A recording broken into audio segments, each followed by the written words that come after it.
자, 머니스토리 시간입니다. 지금 이 시간 머니컨설팅의 서정화 전문가 그리고 오선영 전문가와 함께합니다. 두 분 어서 오세요. 안녕하세요. 네, 반갑습니다.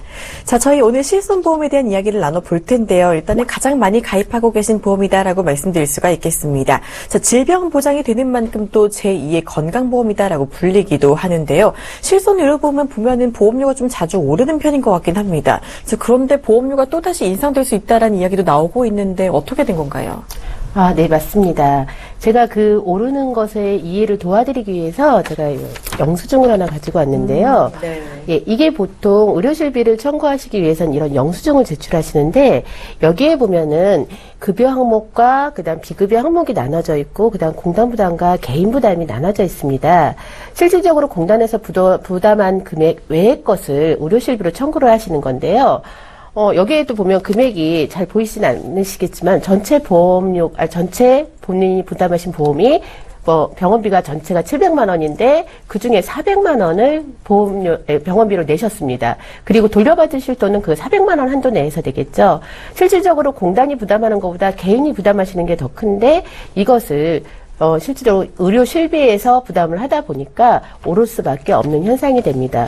그리고 하나 더 추가적으로 말씀드리자면 기존에 5년갱신 상품을 가지고 계신 분들은 적립보험료를 굉장히 많이 넣기 때문에 인상폭이 없다라고 설명을 들으셨을 텐데 실질적으로 그렇지 않습니다. 그때 당시에 과거에 팔았던 5년 갱신짜리 상품 같은 경우에는요. 그 의료비 부담이 올라가는 부분을 만약에 갱신 부분에 대해서는 많이 생각을 안 한 거죠. 실질적으로 그 보험료로 계속 유지가 된다면 거의 80세까지는 많이 오르지 않을 텐데 문제는 계속 보험료는 인상이 되고 있는 폭을 감안하다 보니까 한 20년 또는 20년 이전에도 실질적으로 내가 부담해야 되는 돈이 더 많이 생길 수가 있습니다. 네, 실비보험은 전부 또 갱신형 상품이죠. 그만큼 보험료가 자주 오른다라는 느낌을 받을 수도 있겠는데요. 자, 요즘 또 실비보험의 손해율이 높아지고 있다는 이야기도 나오고 있습니다. 손해율이 뭔가요? 아마 손해율이라는 단어 자체는 좀 생소하실 거예요. 네. 그냥 손해율이라는 건 어찌 보면 기업에 손해가 난다라는 의미로 볼 수 있는데 사실은 고객분들이나 이제 시청자분들한테 조금 더 와닿으려면 그냥 내가 낸 보험료가 어느 정도 인상이 된다라는 게 조금 더 와닿는 이야기가 네. 될 것 같아요. 그래서 말씀대로 5년간 갱신을 했을 때 적립금이 있으니까 그 적립금이 쌓여 있다. 근데 말씀대로 그 적립금이 다 소진되면 결과적으로 갱신이 된 보험료를 더 내야 되거든요, 어차피. 그리고 인상이라는 폭 자체가 기존에 있던 것보다 아무래도 인상 올라가는 그런 것들이 이 손해, 내가 이 낸 보험료 대비 보험금을 청구했다. 내가 보험금을 청구를 했으니까 그 보험료가 올라간다. 내가 청구했다고 올라가는 건 아니고 모든 사람들이 그 같은 섹터에 있는 사람들이 청구를 하는 거에 따라서 그 보험료를 산정해서 이제 하는 것이 손해율이고 조금 더 쉽게 생각을 하자면 기업이 이 모아놓은 이 보험료 대비 나가는 것들이나 이런 것들에 대해서 회사가 손해가 난다라는 걸로 이해를 하시는 게 조금 더 쉬우실 것 같고요. 원칙대로 산식대로 말씀을 드리면 위험보험료라는 이 보험금을 지급하는 것과 그다음 부가보험료를 합쳐서 한 것이 이 기존에 내셨던 보험금과 차이가 발생했을 때 이게 손해율이라고 좀 말씀을 드릴 수 있겠습니다. 네, 그러니까 손해율이 높아지면 내가 내는 보험료가 올라간다 이렇게 이해를 하시면 되겠는데요. 손해율이면은 그러니까 보험사가 일단 손해를 본 거니까 보험금을 좀 가입자들에게 많이 지급했다라고 볼 수도 있을 것 같은데 자, 그러면 손해율이 이렇게 높아지는 이유는 보험금을 받는 사람들이 많아져서일까요?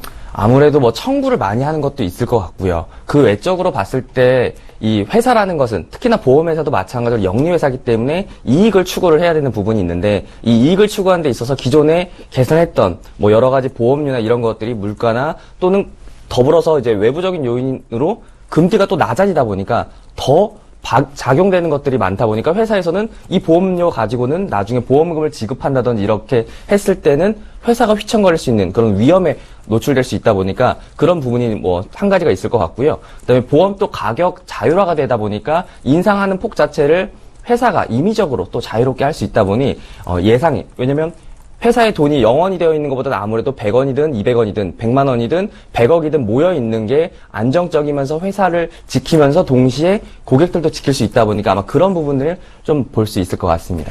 네, 그러니까 보험금 청구도 많아지고 있고 또 외부적인 요인으로 보험사가 갖고 있는 자금이 부족해지면서 좀 이런 부분들이 있을 것 같은데요. 일단 또 손해율이 이렇게 높아지고 있기 때문에 작년 9월부터는 좀 자기 부담금이 20%로 늘었다라는 이야기도 있는데 그렇다면요, 지금 실손보험에 가입하는 사람들은 분들은 오히려 손해를 보는 게 아닌가 싶기도 하거든요.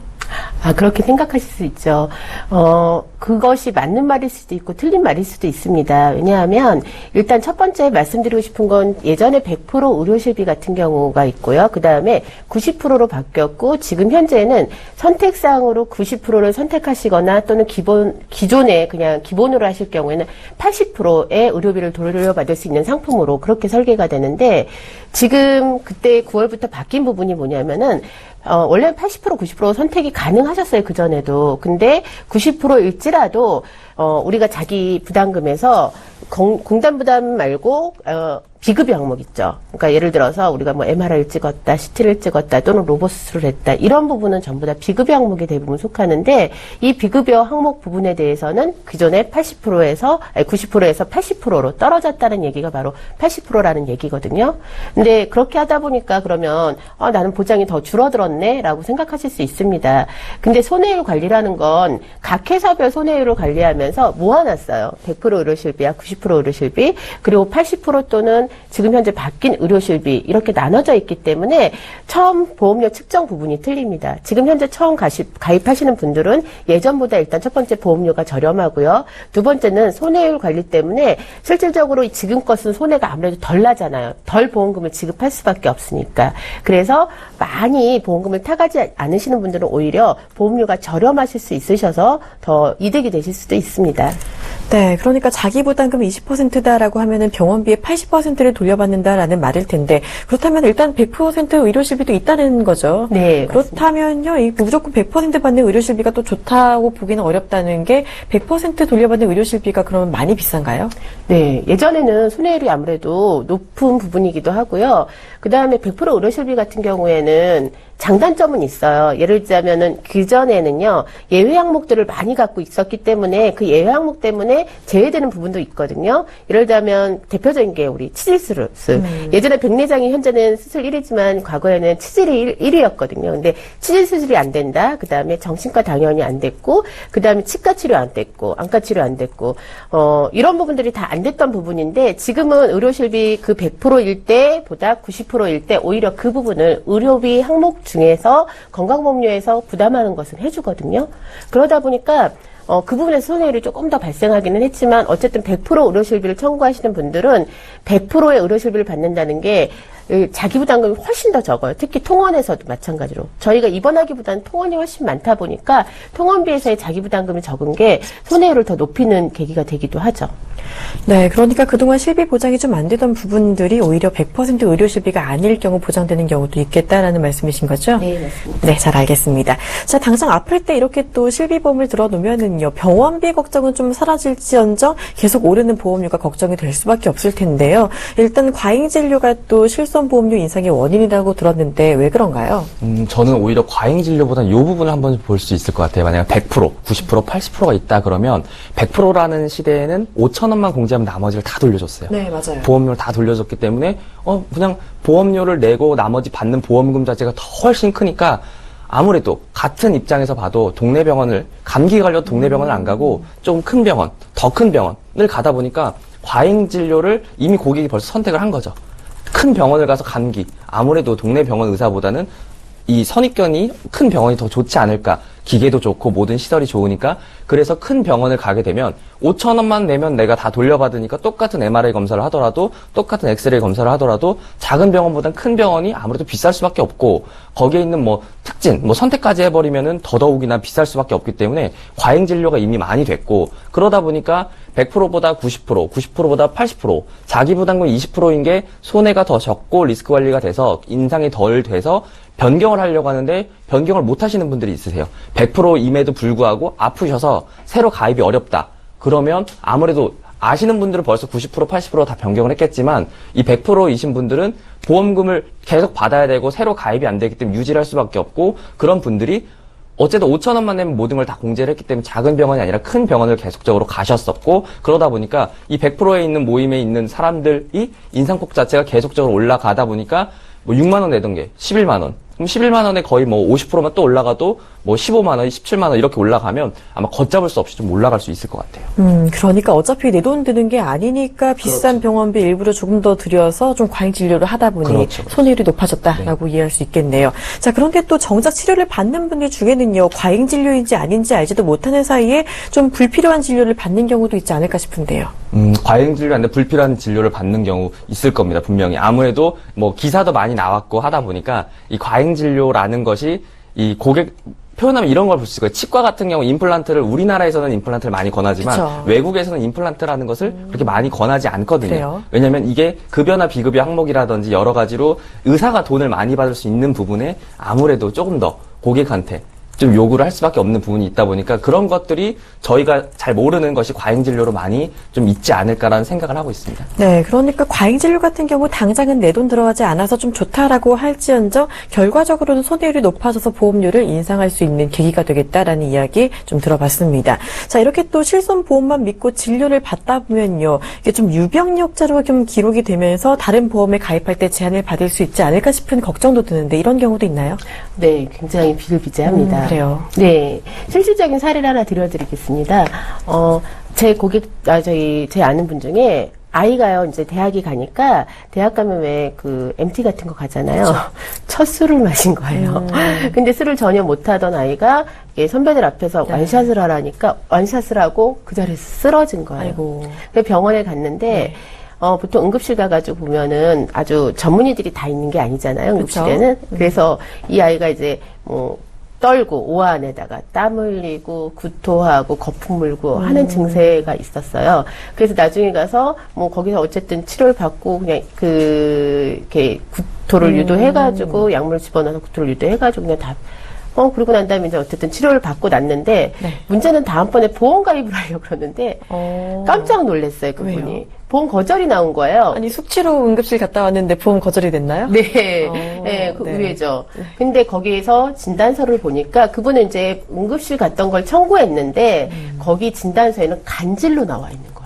간질로요? 네. 아. 의외죠. 근데 네. 문제는 뭐였냐면 증세는 간질이 맞죠. 겉으로 봤을 때는 거품 물었죠. 막 떨죠. 진단이 그렇게 나왔나요? 네, 그 진단서상에. 근데 그거는 실질적으로 그 전문의가 딱 진단을 내렸던 게 아니고 거기 있던 인턴이 이렇게 진단서에 뭘 써야 되니까 네. 그렇게 써야 됐는데 항목상 우리는 보험금 청구할 때 보면요. 무조건 병명을 쓰게 돼 있습니다. 네. 그래서 병명을 쓰는데 병명에다가 쓸 걸 거기에서 진단서를 그렇게 끊어줬기 때문에. 숙취가 간질로 변했군요. 네, 이런 케이스들이 굉장히 많습니다. 그리고 감기로 갔는데 더불어 어디 다른 데 불편하신 데 없으십니까? 라고 물어보시죠. 네. 근데 요즘 들어서 소화가 조금 안 되고 속이 더부룩합니다. 그랬더니 만성 위염이 돼버렸습니다. 그래서 그런 분들 같은 경우에는 보험을 거절당하거나 또는 만성위험 같은 경우에는 위에 전체 부담부를 잡습니다. 전 기간. 그럼 제가 보험 가입을 했어도 위에 대한 보장을 계속 못 받거나 어쩔 경우에 어떤 경우에는 위 12장까지 다 마찬가지로 보장을 못 받는 케이스도 있거든요. 아니면 몇 년 동안 부담부를 잡거나 이런 일이 있고 아니면 할증보험료로 보장을 해주는 경우도 있습니다. 그래서 그런 부분들 때문에 우리가 실손을 자주 청구한다고 무조건 좋은 건 아닌 것 같습니다. 네, 일단 본이든 본이가 아니든 과잉 진료든 아니든 일단은 유병력자로 기재가 되면은 다른 보험 가입을 할 때 제한이 될 수 있다는 점 꼭 기억을 해둘 필요가 있겠습니다. 자, 많은 분들도 신일소보험에 가입을 하고 계신데요. 정말 이게 제2의 건강보험이다라고 할 수 있을 만큼 필수 보험인지도 궁금한데요. 만약에 20대, 30대 같은 경우는 10,000원으로 더 큰 금액을 받을 수 있죠. 근데 나이가 들어서 실제로 지급받는 금액이 물론 많지만 내는 보험료도 많은데 소득이 없는 구간이라면 분명히 부담될 수 있을 것 같아요. 그래서 오히려 젊은 층한테는 필수가 되겠지만 나이가 들어서 또는 40대, 50대가 돼서 가정을 이루시는데 큰 병, 사망이라든지 그 외에 돈을 못 버는 그런 상황이 됐을 때 그런 것들이 정말 필수 보험이라고 할 수 있겠고요. 오히려 그것이 아닌 사실 실비가 없고 외래 통원비를 가지 못하는 그 돈이 없어서 가정경제가 흔들리지는 않거든요. 그래서 필수 보험이긴 하나 사실은 어린 친구들은 이제 더 많은 금액을 받을 수 있으니까 필수로 가져가는 게 좋다라고 말씀을 드리는 거고, 오히려 점차 나이가 들수록 필수 보험보다는 해지를 고려해야 될 수도 있는 그런 보험이 될 수도 있을 것 같습니다. 네, 그러니까 실손보험료가 일단 젊은 층에게는 필수지만 어르신들에게는 오히려 보험료가 불필요하게 더 나갈 수 있다라는 점 강조해 주셨는데요. 자, 그런데 또 실손보험이 정작 필요할 때에는 정말로 자주 아프게 되는 노후 시기, 좀 고령 시기일 것 같은데 매년 갱신되는 실손보험료가 좀 부담이 되겠죠. 얼마나 많이 들까요? 당연히 부담이 되죠. 지금 현재 일본의 예를 들자면요. 일본에는 60세, 60행 정도의 보험료가 나간다고 합니다. 그럼 지금 저희들 단독 실손을 가입하실 경우에 몇천 원에서 1, 2만 원이면 충분히 가입하실 수 있는데, 그 분들이 이제 50대, 60대, 70대 되시면서 실질적으로 늘어나는 보험료는 얼마가 될지 상상 이상이라고 생각하시면 됩니다. 그래서 실질 진짜 필요한 시기거든요. 그때 가셔서는 수입이 없기 때문에 병원비는 모두 본인이 자신 스스로 부담을 하셔야 되는데, 그때 의료실비가 있으면 더없이 좋겠지만 어쩔 때는 그 의료실비를 내기 힘들어서 오히려 병원도 포기하고 의료실비도 포기해야 되는 이런 사태가 생길 수도 있습니다. 네, 그러면요, 실손보험료 좀 사람마다 다르긴 하겠지만요, 보통 얼마 정도로 책정이 되나요? 나이가 들어서는? 나이가 들어서는 노후실손이라고 따로 준비되어 있는 상품이 있긴 있습니다. 그러면 좀 더 저렴한 보험료로 1억까지 보장을 받으실 수는 있는데, 문제는 너무 되기가 까다롭습니다. 건강검진을 받아서 이상이 없으시거나 이런 조건이 돼야 되는데, 그렇지 않으면 이제 그것이 아닌 이제 사망보험금을, 질병 사망보험을 넣는 그런 상품으로 가입하셔야 되는데요. 기본적으로 65세다 치면 한 10만 원이 넘어서는 보험료를 쓰셔야 됩니다. 지금 꽤 현재도. 비싸네요. 네. 일단은 또 실손보험을 좀 잘 활용할 필요가 있겠는데, 이렇다면요, 실손보험 잘 활용하기만 하면 그래도 진료비에 좀 도움이 많이 되잖아요. 어떻게 가입하는 게 좋을까요? 네, 말씀드린 대로 이제 실손보험만 가입하는 부분도 있는데, 사실 대부분 다 통합보험으로 가입을 많이 하세요. 근데 실손보험이 정말 외에 추가적으로 필요하다면 통합보험으로 구성하는 게 좋지만, 젊은 층의 아이들 같은 경우는 그렇게 보험료를 많이 내는 것도 좀 부담스러울 수 있고요. 10,000원, 20,000원이면 될 것을 실손보험을 10만 원 이렇게 낸다면 사실 젊은 층의 아이들에는 좀 부담이 되는 금액이 될 거예요. 근데 연세가 있으신 분들, 아무래도 어느 정도 사회생활도 하시고 나이가 있으신 분들 같은 경우는 5만 원, 6만 원에 대한 부담이 어찌 보면 술 한 잔, 아니면 어쩌면 식사, 외식 한 번 안 하면 될 수 있는 그런 돈인데, 그런 것들을 활용하시면서 게다가 10,000원, 15,000원, 2만원 그 병원의 급에 따라서 이제 공제가 되고 나머지 부분을 돌려받을 수 있다 보니까 그런 것들을 추가적으로 가져가시면서 부담이 안 되는 시기까지는 가져가시면 좋으실 것 같고요. 보험이라는 것 자체는 결과적으로 보면 내가 낸 돈 대비 더 큰 금액을 받기 위함이지, 사실은 보험에는 사행성이라는 것이 들어가 있거든요. 그래서 사행성이기 때문에 돈이 많다 그러면 사실 보험 필요가 없습니다. 그냥 돈을 다 내서 그냥 병원 치료나 이런 것들 다 하면 되기 때문에, 보험도 중요하지만 젊었을 때는 돈이 없기 때문에 보험으로 막지만 그 이후에는 노후 준비라든지 저축하셔서 돈을 모으시면 사실 보험형이 별로 중요하지 않고 나가서 없어지는 돈이기 때문에 이렇게 돈을 모으시는 게 조금 더 낫지 않나라는 생각을 말씀드리고 싶습니다. 네, 그렇다면 실손은 무조건 단독으로 가입하는 게 유리할까요? 저는 사실 개인적으로 단독으로 가입하는 게 좋다고 생각을 드는데, 단독 외에 다른 부분을 고려해가지고 또 가입하는 거는 이 케이스별로 다르지만, 이제 너무나도 많은 적립금이 들어간다든지 불필요한 특약들이 들어가면서 보험료를 아무래도 키우다 보니까 저는 이왕이면 단독으로 하시는 게 좋다라고 말씀드리고 싶습니다. 네, 이왕이면 단독으로 가입하는 게 좋다라는 얘기 들어봤고요. 자, 그럼 마지막으로 또 실손보험에 가입할 때 주의사항 한 개씩 들어보도록 하겠습니다. 먼저 오선영 전문가님. 네. 실손보험은 사실 저희한테 지금 현재 가장 필요한 보험이기도 합니다. 왜냐하면 보험료가 물론 증가되는 부분은 있지만 그만큼 의료비도 많이 증가되고 있습니다. 예를 들자면 저희가 이제는 고혈압이나 당뇨가 일반적인 그런 질환이 되고 있는데요. 그럴 때 동반되는 질환들 중에 심근경색이나 뇌졸중 같은 경우 뇌혈관 질환만 앓는다고 하더라도 스텐트 삽입술 하나에도 400만 원이 넘는 병원비를 쓰게 됩니다. 로봇 수술 같은 경우는 전부 다 1,000만 원을 호가하거든요. 요즘은 개복 수술이라는 걸 안 해요. 그 몇십만 원짜리 병원비 내면 되는 건데 개복 수술하시는 분 거의 없습니다. 병원에서도 권유 자체도 완치가 빠른 로봇 수술이나 레이저 수술을 권하거든요. 근데 병원비가 너무 비싸다 보니까 그것을 대신 대체해 줄 수 있는 것이 바로 의료실비인데 그렇다고 너무 의료실비에 많은 것을 치중할 수가 없습니다. 그래서 첫 번째는 아까 말씀하신 대로 당독실비가 하나의 방법이 될 수 있고요. 그 다음에 또 하나는 이제 보험 중에요, 전 상품은 아니고요. 각 회사의 특징이 있는데 어떤 회사는 보험료 납입 면제 제도가 있는 회사도 있습니다. 내가 암 또는 80% 후유 장애 시에는 내가 가입하고 있는 의료실비를 까지도 납입 면제를 해주는 그런 특약이 있습니다. 특약으로 돼 있는데 그런 회사를 가입하시거나 또는 납입 대체를 해주는 회사도 있습니다. 예를 들어서 내가 보험료가 초회 보험료가 10만 원이었다. 의료실비가 10만 원이었으면은 내가 만약에 암 또는 뇌졸중, 급성 심근경색증 또는 80% 후유 장애 시에는 이 중에 하나만 돼도 보험료를 내가 냈던 보험료만큼 다시 통장으로 계속 넣어줍니다. 그래서 이런 제도를 활용하시는 것도 굉장히 좋고요. 그다음 아울러 이제 우리가 노후까지 생각을 할 수가 있는데 굉장히 나이가 많이 들게 되셔서 그때 가셔서 진짜 필요하시긴 한데 의료실비가 너무 많이 오를 것을 대비해서는 정액 담보가 필수적으로 따라가야 된다고 생각합니다. 특히 진단비하고 수술비는 많으면 많을수록 좋다고 생각합니다. 네, 실비는 단독 실비로 드는 게 괜찮겠다라는 이야기 다시 한번 들어봤고요. 보험료 납입 면제나 납입 배치 잘 이용해 보시고 정액 담보까지 잘 챙겨 보시길 바랍니다. 자, 서정아 전문가님도 실손보험 가입 팁 하나 주신다면요. 네, 짧게 마무리드리자면 기존에 100% 갖고 계신 분들 중에서 변경이 가능하신 분들은 90%나 80% 변경을 하셔서 갱신이 5년 돼가지고 돈이 2배가 돼서 더 많은 금액을 낼 때 바꾸지 마시고 안 아프실 때 미리 100%에서 90%나 80% 전환하시고 그리고 금리가 많이 떨어졌기 때문에 보험료도 역시나 그만큼 대신해서 많이 올라갈 수밖에 없는 구조를 띠기 때문에 조금 더 적극적으로 저축하시고 돈을 모으시는 데 좀 힘을 쓰셨으면 하는 바람입니다. 네, 실손보험 잘 이용해서요. 미리미리 질병 대비 잘 해주시길 바랍니다. 자, 오늘 나눈 이야기 화면으로 다시 정리해 드릴게요.